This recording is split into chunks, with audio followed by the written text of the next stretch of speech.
Dans les ombres fluorescentes des bureaux de Novatech, à la Défense, où les tours de verre défient le ciel parisien comme des sentinelles impitoyables, une silhouette solitaire glissait comme un fantôme. Jacques Dupont, concierge de nuit, poussait son chariot avec une précision mécanique, ses mains calleuses effleurant les surfaces polies. Mais ce soir-là, un regard invisible l'épiait, celui de Catherine Laurent, la PDG implacable, qui venait de découvrir un secret qui pourrait tout faire basculer. Et si cet homme discret, invisible aux yeux du monde corporate, tenait entre ses doigts le destin d'un empire technologique? Une simple erreur, et des millions s'évaporeraient. Catherine, le cœur serré par la méfiance, décida de plonger dans l'inconnu, une décision qui l'amènerait bien au-delà des couloirs aseptisés, vers une vérité qui bouleverserait son âme. L'ambiance à Novatech était électrique, un mélange de cliquetis de clavier et de bourdonnements de serveurs qui ne dormaient jamais. Située au cœur du quartier d'affaires le plus effervescent de Paris, l'entreprise régnait sur l'innovation numérique, avec ses écrans géants affichant des courbes ascendantes et ses employés en costumes taillés sur mesure. Mais la nuit, quand les lumières s'atténuaient, l'endroit prenait une teinte plus froide, presque hostile, comme si les murs eux-mêmes murmuraient des secrets. Catherine Laurent, 35 ans, arpentait ces lieux avec l'assurance d'une conquérante. Ses yeux verts perçants, hérités d'une lignée bretonne tenace, ne laissaient rien au hasard. Mère célibataire d'un garçon de 10 ans, Noah, elle jonglait entre réunions interminables et soirées solitaires, hantée par un divorce amer qui l'avait endurcie. Son ascension fulgurante, un MBA à HEC, des stratégies de marché qui avaient doublé les revenus de Novatech en 6 mois, masquaient une vulnérabilité profonde, une peur viscérale de la trahison, forgée par un ex-mari infidèle. Ce soir, assise dans son bureau panoramique dominant la scène scintillante, elle scrutait les enregistrements des caméras de surveillance, le front plissé par l'inquiétude. Un lancement majeur approchait, et des concurrents rôdaient comme des loups. Une fuite de données pourrait tout anéantir. Jacques Dupont, 42 ans, était l'antithèse de ce monde clinquant. Père célibataire d'Émilie, une fillette de 8 ans aux boucles folles et au sourire contagieux, il naviguait dans l'ombre avec une humilité qui frôlait l'effacement. Son uniforme bleu marine pendait sur un corps autrefois athlétique, usé par des nuits interminables et des soucis financiers qui le rongeaient. Veuf depuis 5 ans sa femme emportée par un cancer fulgurant, il économisait chaque euro pour offrir à Émilie un avenir meilleur, loin des quartiers modestes où il vivait. Chez Novatech, depuis 4 ans, il était le pilier invisible, couvrant les absences de collègues, se souvenant des anniversaires avec des notes manuscrites chaleureuses, prenant les tâches les plus ingrates sans un murmure. Pourtant, pour la direction, il n'était qu'un rouage interchangeable, un homme aux yeux baissés qui vidait les poubelles et polissait les vitres. Mais les images floues des caméras racontaient une autre histoire. Jacques accédant à des zones restreintes après minuit, s'attardant devant les ordinateurs des cadres, insérant ce qui ressemblait à des clés USB. Était-ce de l'espionnage industriel? Catherine sentait une boule d'angoisse se former dans sa gorge. Son instinct, aiguisé par des années de bataille corporate, hurlait au danger. Ce vendredi soir, l'air frisquet de décembre enveloppait Paris d'un voile brumeux. Catherine annula ses plans, un dîner solitaire avec Noah, qu'elle confia à une baby-sitter, et enfila des vêtements anodins pour se fondre dans la nuit. Quand Jacques quitta le parking de la Défense dans sa vieille Peugeot cabossée, elle le suivit à distance, le cœur battant comme un tambour de guerre. Les lumières des tours s'estompèrent, cédant la place aux rues plus sombres de Saint-Denis, en banlieue nord. Des immeubles vétustes, des graffitis criards, une ambiance de précarité palpable qui contrastait violemment avec le luxe de son quotidien. Jacques se gara devant un bâtiment délabré, orné d'une enseigne fanée, centre de ressources communautaires de Saint-Denis. Intriguée, le pouls accéléré par un mélange d'excitation et de peur, Catherine attendit avant de s'approcher. À travers une fenêtre craquelée, elle le vit. Jacques installant des ordinateurs portables dans une salle improvisée, accueillant des adolescents et des enfants aux vêtements usés, issus de familles immigrées ou modestes. Sa voix, habituellement murmurante, résonnait avec une autorité chaleureuse. Rappelez-vous, les algorithmes ne sont pas magiques, ils sont des outils pour changer le monde. Les jeunes l'écoutaient, captivés, tapant furieusement sur les claviers pendant qu'ils passaient entre eux, offrant des conseils experts avec une patience infinie. Stupéfaite, Catherine sentit sa méfiance se fissurer. Ce n'était pas un espion, mais un mentor. Il distribuait ensuite des ordinateurs reconditionnés à des plus jeunes, les yeux brillants de gratitude. C'est à toi maintenant, petit. Apprends, et un jour, tu aideras les autres. Prise sur le fait quand Jacques l'aperçut, elle balbutia une excuse sur un don potentiel. Son regard à lui, intelligent et fatigué, trahissait une sagesse profonde. De retour chez elle, agitée par un tourbillon d'émotions, culpabilité, admiration, curiosité, elle ordonna une enquête approfondie. Le lendemain, les révélations tombèrent comme un choc. Jacques avait été Jonathan Jacques Dupont, architecte système senior chez une firme rachetée par Novatech. Contributeur clé à leur technologie de base, il avait été blacklisté après avoir dénoncé des failles éthiques dans un logiciel médical, risquant des vies. Un procès gagné modestement, mais une carrière brisée, suivie de la perte de sa femme. L'homme qui nettoyait son bureau avait été une étoile montante, sacrifié sur l'autel de l'intégrité. Touchée au plus profond, Catherine visita le centre incognito.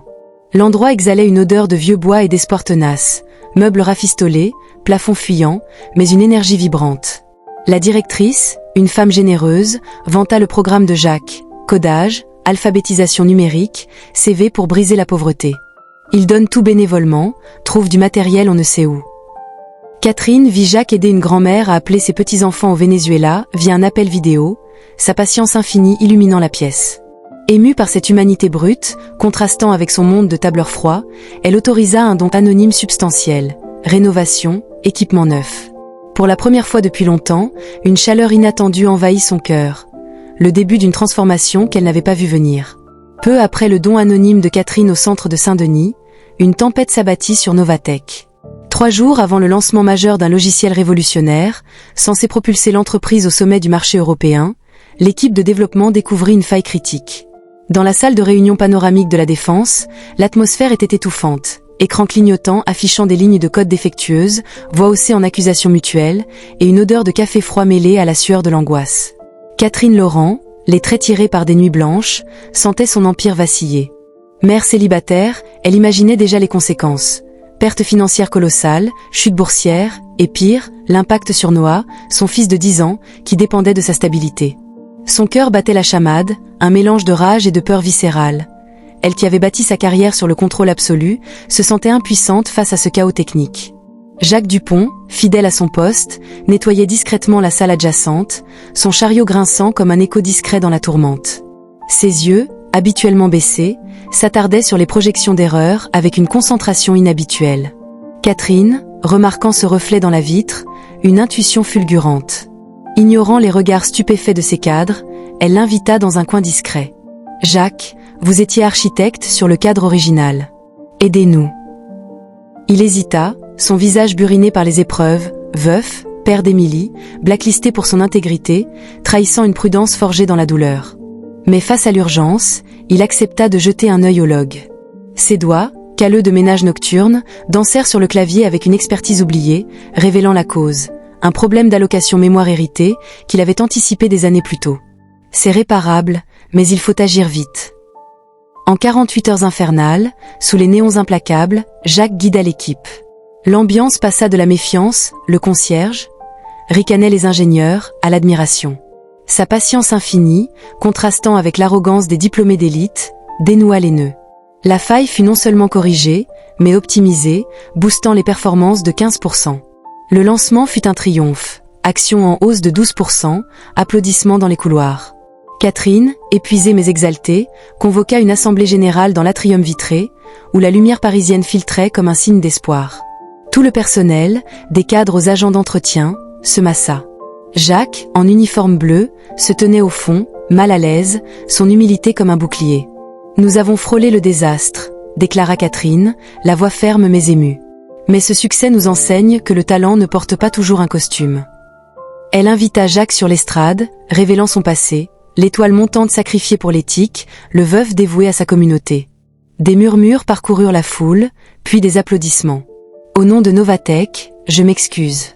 Et je vous offre un poste de direction technique. » Jacques déclina poliment, ses yeux brillant d'une émotion contenue. « J'ai choisi l'éthique il y a 5 ans. Aujourd'hui, les enfants de Saint-Denis ont plus besoin de moi. » Touchée par sa noblesse, Catherine proposa une alternative. Une initiative d'accès à la technologie, avec le centre comme partenaire phare et Jacques comme directeur de la sensibilisation communautaire. La salle explosa en ovations, il accepta, un sourire rare illuminant son visage fatigué. L'initiative transforma tout. Nouveaux équipements envahirent le centre rénové de Saint-Denis, où l'odeur de peinture fraîche se mêlait à l'excitation des enfants. Employés de Novatech venaient bénévolement, stages fleurissaient.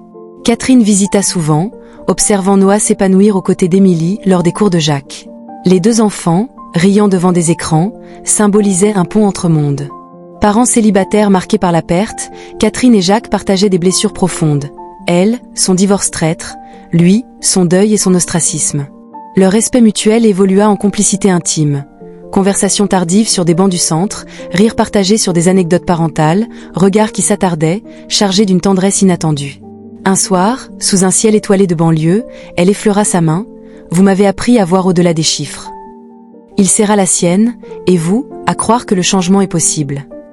L'inauguration du centre rénové fut un moment poignant. La plaque « Laboratoire Jacques Dupont-Tronet », offerte par les premiers diplômés, aujourd'hui stagiaires chez Novatech, à l'homme qui a cru en nous avant nous-mêmes. Jacques, ému aux larmes, se tenait à l'écart. Catherine prit la parole, la voix tremblante. « Le vrai succès n'est pas dans les profits, mais dans les vies changées. » Elle se tourna vers lui. « Vous nous avez rappelé que la technologie sert l'humain, et que guérir commence par tendre la main. » Plus tard, seul au seuil, ils regardèrent Noah et Émilie jouer. « Des regrets ?» murmura-t-elle. « Aucun. J'ai gagné un sens, et peut-être plus. » Leurs mains entrelacées, sous les lumières neuves, scellaient un partenariat né de l'improbable, deux âmes brisées, reconstruites ensemble.